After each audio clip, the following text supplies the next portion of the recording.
Hey, everyone. Welcome to the Crazy Amazing Humans podcast, where we highlight everyday humans doing crazy, amazing things. Today's guest is Nikki Mark from the TM23 Foundation. Welcome, Nikki. Thank you. I'm excited to be here. We're so glad to have you. So, everyone, our conversation with Nikki today is about dealing with grief and loss and ultimately healing.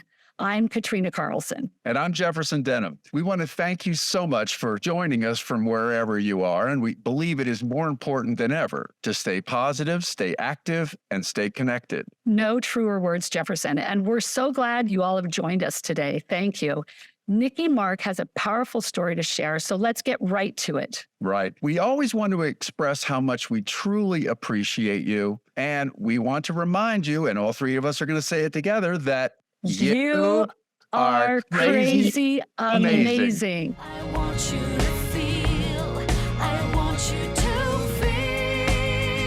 feel something crazy, crazy amazing. Hi, this is Elisa Shankman of the Go Far Kidney Fund, and you're listening to the Crazy Amazing Humans podcast. Make sure to subscribe on your favorite podcast platform and on the Crazy Amazing Humans YouTube channel so you'll be the first to know when a new episode comes out. Hey everyone, we're here with Nikki Mark, who for over 25 years has developed and overseen strategic operations and special projects for Los Angeles-based startup companies. She's also an author. She's written 3 children's books, all mom-centered. Nikki also has a memoir coming out in January 2024 on her true story of healing and achieving triumph over tragedy with some help from beyond. When Nikki's eldest son, Tommy, was a month shy of his 13th birthday, the unthinkable happened. He passed away unexpectedly in his sleep. And of course, that forever changed their lives, which then ultimately led to the building of their son's legacy and creation of the TM23 Foundation. Now, through this foundation, Nikki and her family are turning this tragedy of losing their son into a powerful force for good. Yes, they are. And it's amazing. And on her website, Nikki has a blog where she chronicles her thoughts and discoveries, as well as numerous resources to help others through healing from loss of all kinds.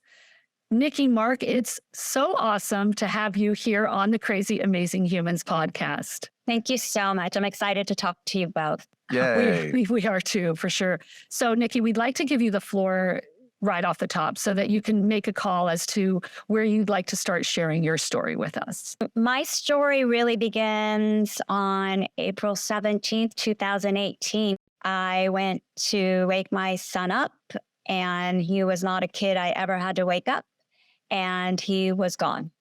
And I died. I mean, in that moment, I think if you speak with anyone who has lost someone they love, you feel like you're dying. And I felt in that moment that I died. And at the same time, as grief was already slamming me and my body was in shock, something in me awakened. And I started connecting and communicating to my son. And I felt like this was some sort of plan. Like, what is this about? And so that is really the day my new life started. And my old life was completely the past. Of course, now I know that many aspects of my old life have helped serve me as I move forward. But at the time, I just was a new person starting over. And I made a very conscious decision in that moment that I had a choice to make because I wanted to die. And I wanted to be with my son. And so did my younger son. And so did my husband. And in that moment, you just want to go with him. And I made a conscious choice to live for my younger son in this world, who deserves a beautiful life and who I love, to the end of the earth. And I made a choice to live for him and to also survive to build my elder son's legacy. And so ever since that day, I feel like I have been walking in this bridge between two worlds. One, kind of holding my hand and growing and learning with my older son who left. It teaches me every day. And having my feet grounded and rooted here in this world, living and creating a new life moving forward with my younger son and my husband here. It seems like trauma is universal. Everyone's going to experience trauma. And so this is why we were excited to chat with you, because you said that you believe to heal our world, we must first be willing to heal ourselves. Can you unpack that for us? At the micro level, what I learned in this experience is that people could help me heal. They could give me their energy. They could give me tools. They could make me think different ways. And it was all valuable, and it all has been valuable and continues to be. But at the end of the day, it's from inside. It is a choice. First, I want to heal. And then it comes with a creativity and an imagination of how can I possibly heal and what can it look like? And, that is what I believe has helped expedite my healing, is my conscious choice that I will heal, that I could not live with the feeling of wanting to die. Like, that feeling is so painful, losing someone you love, and the choice to honor the person you love as opposed to curl up and die still living.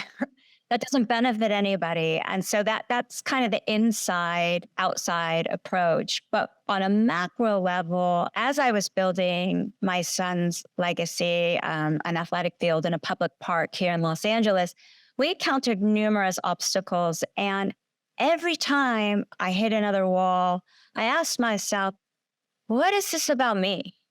What is this trying to teach me? Because I've already been through too much. And I know these people are not coming at me because of anything I did to them. So it must be me.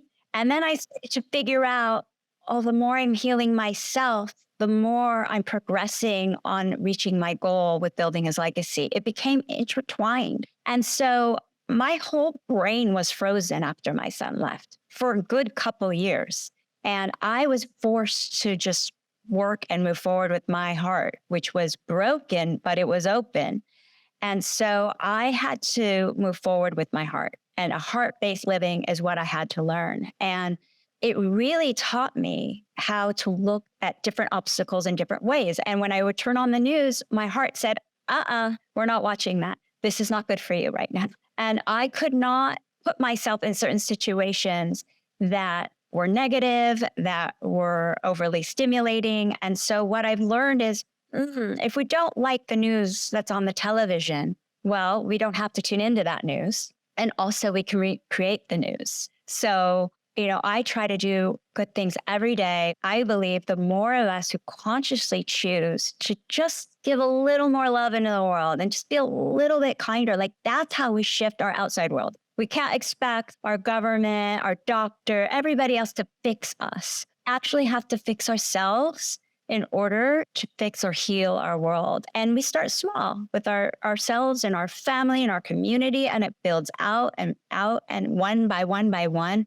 That's how we shift the world that we are all actually creating together. Wow, you're really speaking to me with all of this. Thank you so much. For sure, looking inward and fixing ourselves first is so important. When you first started this journey, and maybe you were still on the outside, still looking on the outside, not as much inside, what resources were available to you? And did you use any of those? Did any of those work?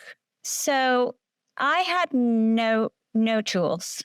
I had a very blessed childhood. I mean, I had normal problems. I had boyfriend breakups, loss, things like that, but not the kind of childhoods a lot of people have. I was very, very blessed. And so when this happened, I had no religion to really fall back on. I'm not religious. I believed in something, but I really had no spiritual practice. I had a community, but I really didn't know how big or strong until they all showed up for me. And so I would say the community was probably my biggest tool, because they came and I took everything they had to offer. I would say one of the other tools that I had, or resources I had, was the flexibility to not go back to work. I had worked my entire life since I was 16 years old. I love working, and I couldn't do it. My brain couldn't do it. It was frozen. It could not think the way used to think it could not put things together. It didn't want me to be the person I was before. My heart was saying, no, no, you're going to listen to me now, and we're going to do something different. And so all I could do was write and write and write and write. And it wanted to create and write and connect with my son in another world who I just started opening up to. And all these crazy things started happening to me. So I guess in terms of resources, I had like a whole nother world, like speaking and helping and guiding me, whether people call that my imagination or real. That's what happened. And I had flexibility and resources to take the time off and invest in myself, knowing that I had to heal in order to be here for my younger son, to give him the life he deserves and that I want him to have. And so it was using the tools from one world to help me like reinvigorate myself and live and move forward in this world. Hey, beautiful people. This is the part of our episode where we quickly remind you, if you're enjoying our podcast on YouTube, please take a moment right now and like this video and ring the bell. And if you're listening on your favorite podcast platform, be crazy amazing and write us a review. Very much appreciated. Now back to our conversation. And wow, Nikki, thank you for sharing that and for sharing from the heart like you're sharing. It seems like we don't know what we're capable of until we're faced with these kinds of horrible situations. And you had alluded a little bit earlier to the fact that there are levels of trauma. Not everyone has the kind of trauma that you've experienced, certainly losing the passing of a loved one. There's other traumas too, like you mentioned, a breakup can feel devastating. Recognizing that you got to leave childhood aspirations behind and morph into something else, that could be a sense of grief. So for our audience, what first steps would you recommend? I just grieved. And the truth is that for me, my message primarily is sharing my story and what has helped me. And so everyone has their own approach to healing. And I believe it comes from within. So I just want to start with that, because I know other parents who've lost children that have handled their grief and their loss differently. And yet we've all come out in a similar place. So the real message is there is not one way. And when people say you should do this or you do that, I really believe we are all guided inside of our hearts if we could just feel them. And someone said to me very early on, a healer that I went to said to me, your mind is very developed. All of our minds are very developed. We've come a long way as a species, but our hearts have been ignored, and we're not educating our hearts anymore. And so, you got to feel your heart. And when you lose someone and you're grieving, or you have lost something you love, even if it's a job, whatever it may be, and I understand many of these different kinds of losses, you have to just grieve and feel it. You have to feel it, because the only way I have found to, step forward and create something magical out of it, or, create this new life that you can't even envision and find hope and see possibilities that you can't imagine right now, is to actually feel it and get it out of your body. If it stays in your body, it makes you sick. It just does. And you may not feel it initially, but it will creep up in different ways. It can be chronic pain. It can be depression. It can be anxiety. It can be like, I don't know what's happening to me. And it may be something you stuffed in your body since you were 5 years old. You have to get it out. And so that is really my first step when you lose something. Is, what? I feel really sad and I don't even know what to do. Like, that alone is just being honest, because I spent a lot of time even growing up with little breakups, little losses that I would just stuff inside. I'm fine. But I can tell you, those are layers upon layers that we just add to the complexity of our experience. And, now that I've gone through this big loss, my hope is that people can see, okay, that's a really big loss. And if she can do this, I can do this. So much of that reminds me of how the community came around you when this first happened. So you're talking about letting other people help you. And then this idea that also you are a witness to other people, so we can see other people going through these kinds of things, and that will help us through it as well. So when there are people gathering around someone who has experienced this kind of deep loss, you've talked about 5 ways to help others during these early days of loss. Do you want to tell our audience about that? Yeah, I found that everybody and anyone who can show up should show up. Don't think, oh, I wasn't that close. I didn't know her that well. Why, maybe I shouldn't be there. Just be there. If you want to be there, then you're meant to be there. And maybe it's a 5-minute hug, a visit, and you expect nothing. Maybe you get to talk to the person or not, but that they know you're there. And I receive phone calls and letters and people showing up for hours or for minutes. And it all helped me just to know that they cared. And some of them, quite frankly, were people that I didn't know I'd ever speak to again. Like former colleagues I worked with that maybe didn't end so well. And they called me and they sent me letters and they checked in on me. And so show up is the first thing that you can do for someone else, but in an authentic way, not because you have to, and do it in a way that feels comfortable for you. So that's kind of step 1. And part 2 is be authentic about it. And when you do show up, sometimes there are no words. And to say, it all happens for a reason, those are not the words people want to hear in that moment. For the most part, there are no words for certain kinds of loss. And just a hug is good. When you hug, you do transfer energy, and positive energy is something that maybe not everyone can feel in the moment, but I know it helped me a lot, having the energy of other people to lift me up when I was sinking lower and lower. And so that would be another step. 4th, people wonder, what should I send? What should I give? It doesn't really matter. Whatever feels right. I had people give me journals that I started writing in. Like the one person who gave me a journal, I saw it in a pile and I was like, I just got to write. And I just started writing, and I've been writing in that journal every day since. Lots of people sent flowers. We happened to have started a foundation almost that day. And so people were starting to give to the foundation.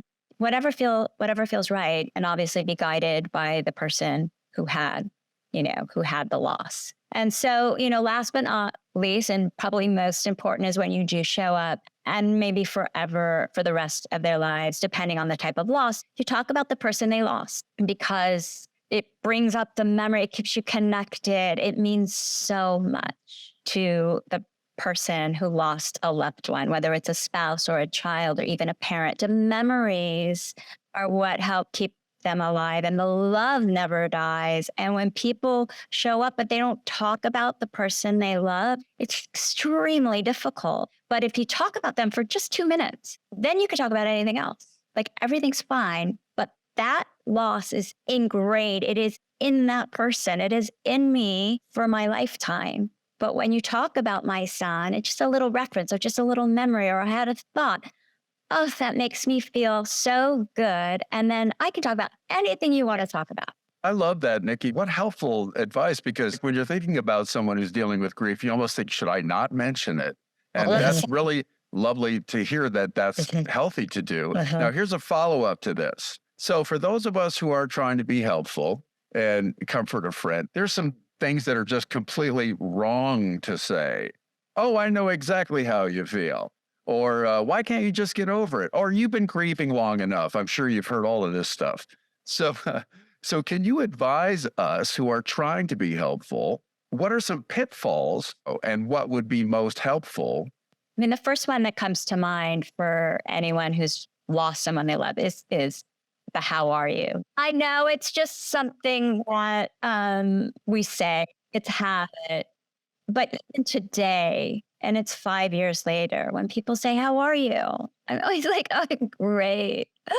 I mean, I'm doing good, and I'm happy, and I'm smiling and I'm laughing, but like, how are you? It's just, to me, makes me feel like you forgot. But if you say, what are you up to today?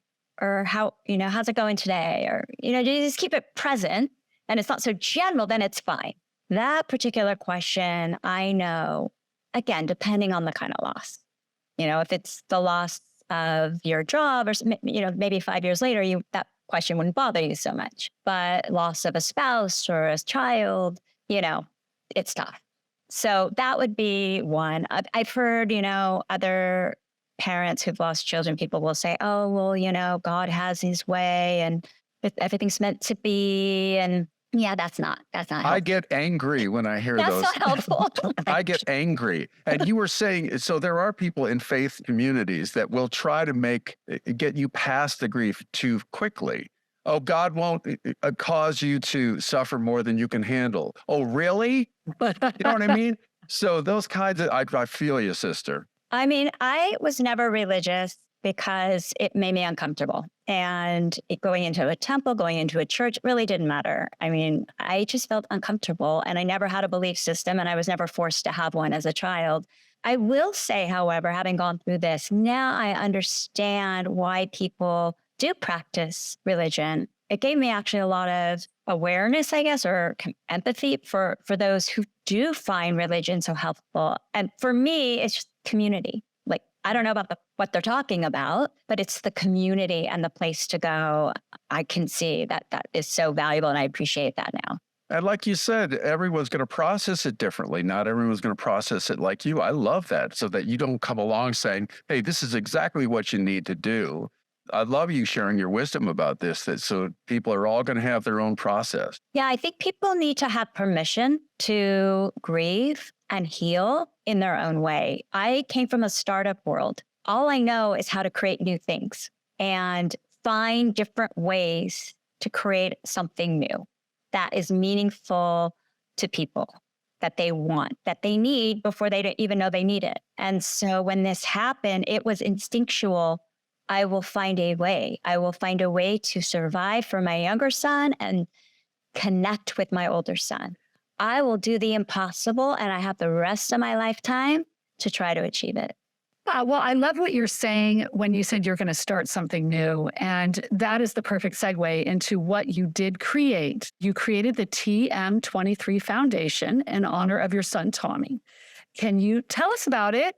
How that came about and your mission and your goals? So TM23, my son was a soccer player and his jersey number was 23. And in middle school, they had to do a project and you had to create a brand. And he created his brand logo, TM23, Tommy Mark 23. And he said, it's not a game, it's a lifestyle. That was him. And he was flashy and he was talented and he was bold. I drove him to practice one day and he was practicing his brand logo, TM23, it's not a game, it's a lifestyle. So when this happened, actually a couple of days before he passed away, I drove him to a soccer match. And on that drive, he said, Mom, what's your next job going to be? I had just finished a consulting position for a few years, taken a few months off, and I really wanted to do something meaningful next. And I didn't know what that would be. And he said, Mom, what are you going to do next? And I said, I don't know. But in the meanwhile, I want to maybe build a soccer field or a athletic field in our local park for the community. And I want to give back and I want to serve and do it really meaningful. And he said, that's so cool, Mom. Everybody's going to want to play on it. We don't have anything like that in our neighborhood. And so unfortunately, 3 days later, he was gone. That day, a friend of mine came over and said, let's build that field. And that Tommy would love to know that his spirit of play is impacting others. And let's build his legacy. And so I turned to my husband. He said, yep, let's call it Tommy's Field. And we had within weeks, by the time of his memorial, which was a couple of weeks later, we had a foundation in the works and we were fundraising to build a full-size athletic field with lights in a local public park in Los Angeles to share his spirit of play. And so that's how TM23 came about. And it's really to inspire children to play, to be themselves, to serve their community. And at the end of the day, we go project by project. We built our first multi-purpose field with lights in a public park. Now we're about to open our second. And it's really, healing through play and growing through play and enjoying our life through play, because my son, he played hard and This is what he excelled at, was playing and singing and dancing and connecting. And when you lose someone you love, you realize, oh, that's what we're supposed to be doing here. And if we're not engaged in that kind of a life where we're enjoying it, we need to remember how, and the best ways to teach our children. So play is our contribution to this world. It's his contribution through us. And that is what the TM23 Foundation is, serving to spread first across Los Angeles, but who knows, beyond, I hope. I love it. There's an old 70s folk song, Where Do the Children Play? And I just realized you're creating it. They play at Tommy's Field. And by the way, children, his younger brother and all Tommy's friends are grieving, and children heal through play. You can't always get them talking, and you can't get them, but get them on a field or get them outside, engage with people, and they play, and that's healing. What was it like when you opened up that field? Did you have an opening ceremony and watch kids go out there and play on that field? That's amazing. Yeah, we're so fortunate. The two MLS teams, the professional soccer teams, co-sponsored the field, LA Galaxy and LAFC. And Tommy had played for both, and they came out front and center. We will collaborate for the benefit of the youth in this community and help you build this field. And so they were there at the grand opening. The city, obviously, Department of Rec and Parks, our council member at the time, everyone was involved. And we put a big red ribbon across the entire field and had hundreds of kids just run through it on opening day. And I'll tell you, we go down and we just sit at the park, and every day there's hundreds of kids playing and adults playing and engaging and laughing. And I can't even describe the feeling that it gives me and our family. And to get texts every day, we're playing at Tommy's Field. Are you going to Tommy's Field? It's just so Tommy, because he thought he was going to be a star. And he is. And he is a star. And what is the address of that field for our listeners, just so they know off the top of their head? Yeah, it's at Westwood Rec Center on Sepulveda Boulevard, right behind the Federal Building. I think it's 1350 South Sepulveda. Amazing. Wow. And you've talked about roadblocks, and it's sounding so easy what you did, and I'm sure it wasn't. It sounds like so many people came alongside you. But do you want to just briefly touch on like a few, because our listeners also love to do these kinds of things. They're interested in this philanthropy, and it's really nice to kind of let people know, look, I had this roadblock and this is how I got through it. Or if you have any example of that, that would be cool. And Nikki, this is your opportunity to publicly shame everyone that got in your way.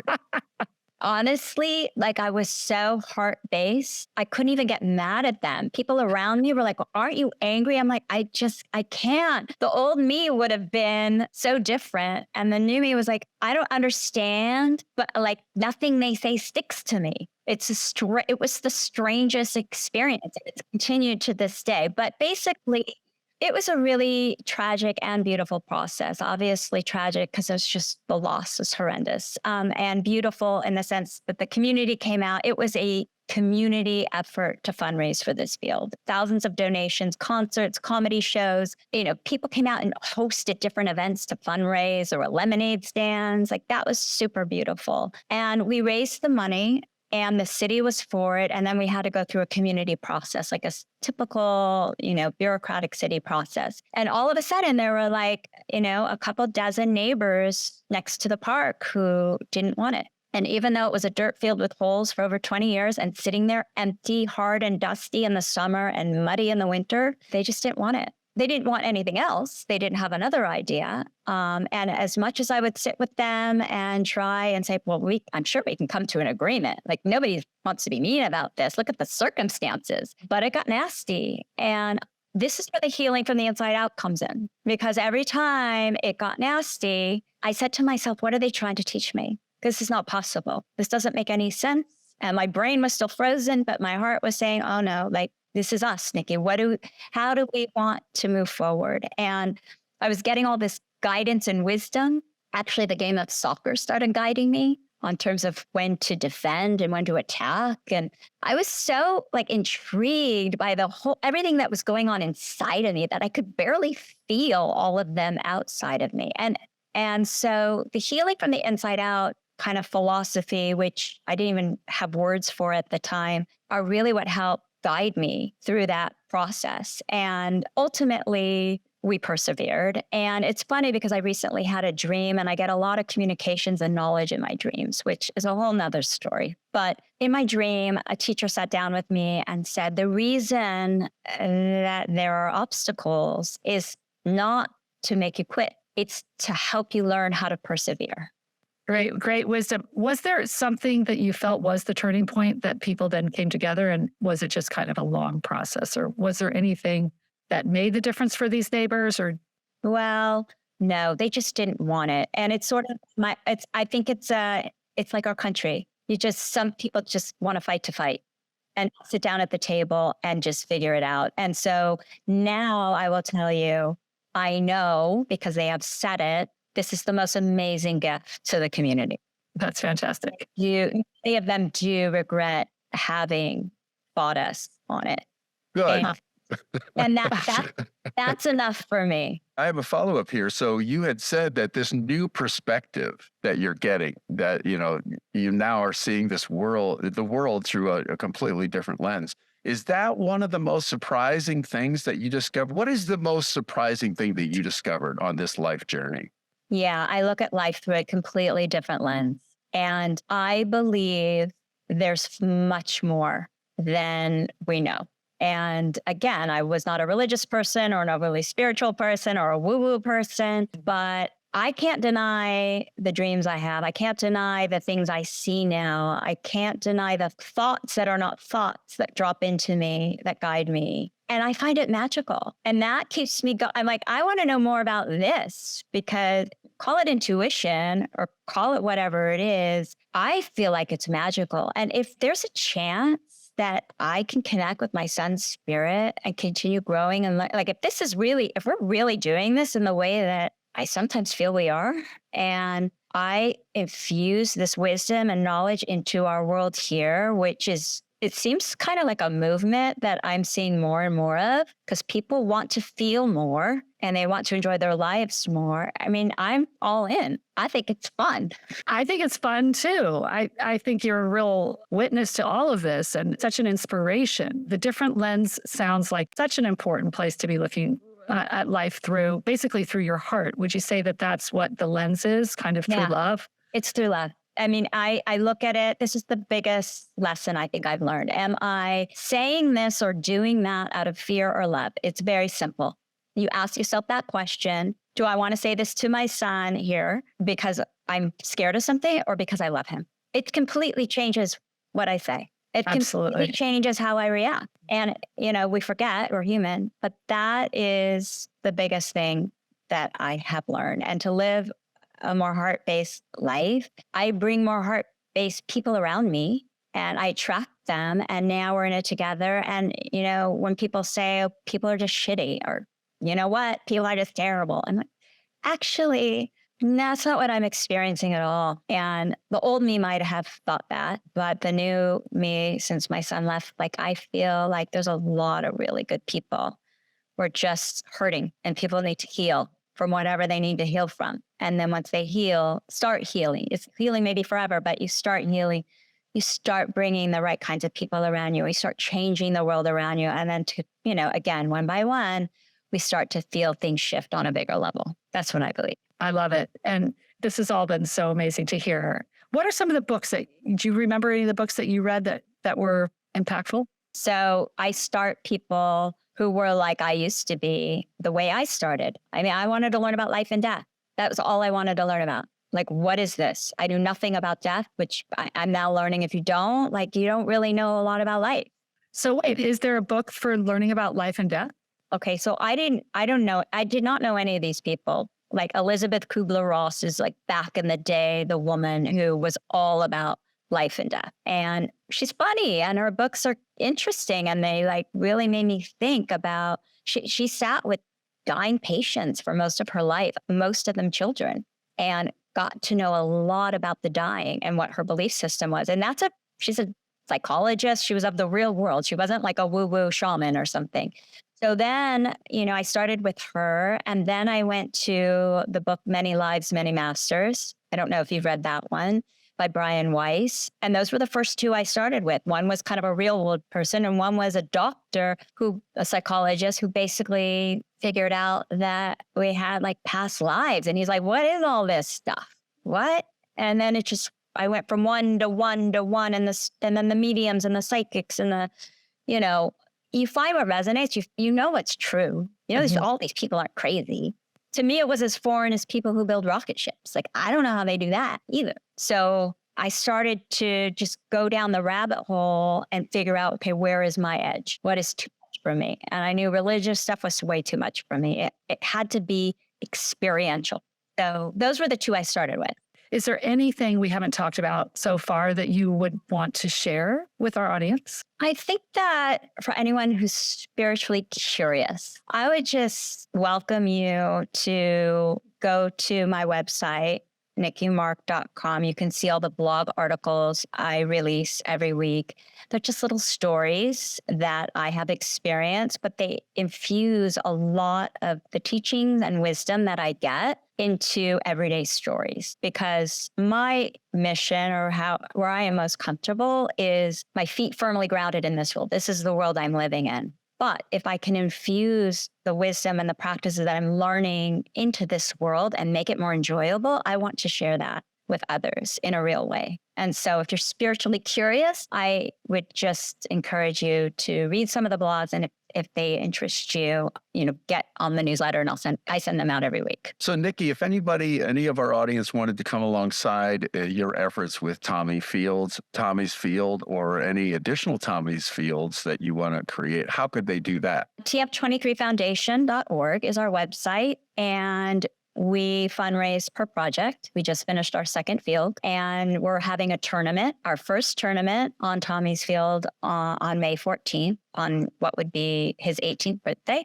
It's also Mother's Day. And we're collecting sponsorships. And again, LAFC and LA Galaxy are co-sponsoring this particular tournament. And we're raising money so all the kids have access to play. It's free for those who are playing. And we are using the money from the fundraiser to make sure we can refurbish the field in perpetuity, at least in my lifetime. And so you can go on that website and donate. You can also be on our mailing list and keep track of all the projects that we have coming up and participate in that way. And I'm fully accessible, so people email me all the time. That's awesome. Thank you so much, Nikki. It's been such an honor to have you with us today. Thank you for sharing your wisdom and insights. Thank you for being here on the Crazy Amazing Humans podcast. You are crazy amazing. I want you to feel, I want you to feel something crazy, crazy amazing.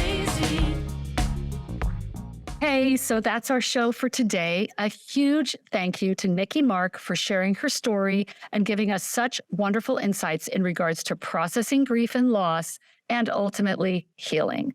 If you've enjoyed today's episode and you think it would be meaningful and helpful for someone you know, be a crazy, amazing human and let them know about us. Remember to make sure to subscribe to the Crazy Amazing Humans podcast wherever you get your podcasts.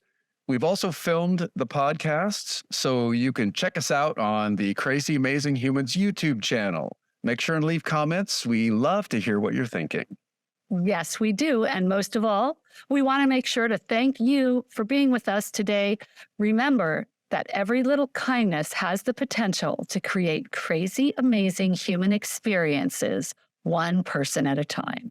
And as always, this week, we want to encourage you to find one thing that you can do to extend kindness and love in the world. I'm Jefferson Denham. I'm Katrina Carlson. Stay healthy, stay connected, and we'll see you right here next time on the Crazy Amazing Humans podcast. I want you to feel, I want you to feel something crazy, crazy amazing. If you have any questions or comments about today's episode, please make sure to write us at crazyamazinghumans@gmail.com.